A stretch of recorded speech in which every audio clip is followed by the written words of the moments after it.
Gabudensi ya Kintwiga nzarwa ya Kibale akafuruka yazo mu Kashagama muri Nyabushozi mu mwaka wa 2015 konkoga kije yatungo buremezi obu yabiri nahinga akatungo buta ati kanabe muka 10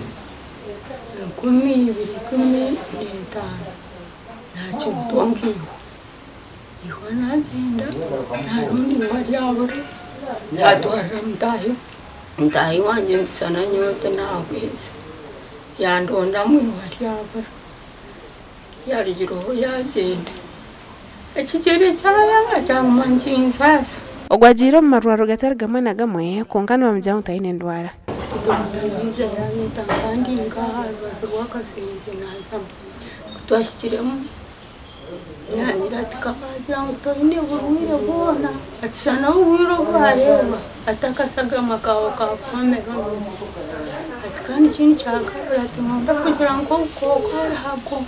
ntumwana w'ubwoko ntuwo bwiro mukigero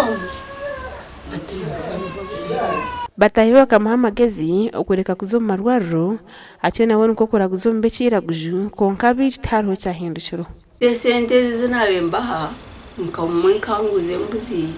ninga muzente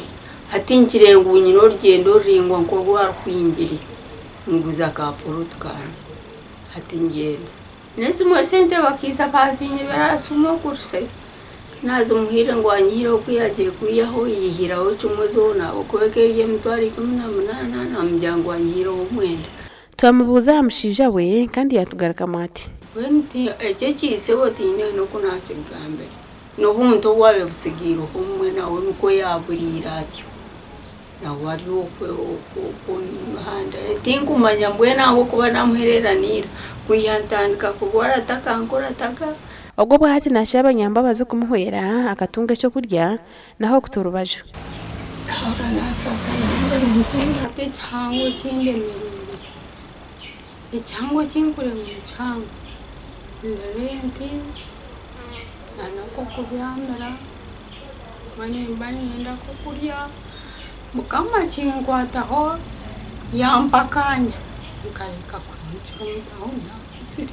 kwakwa warebe mbozi yo mukazugu kandi uyu n'ubuwezi ubona labana namba Yesu mu ya 0 9 na mukaga 18 25 heriyo mazina ga Gabudensi ya Kintwiga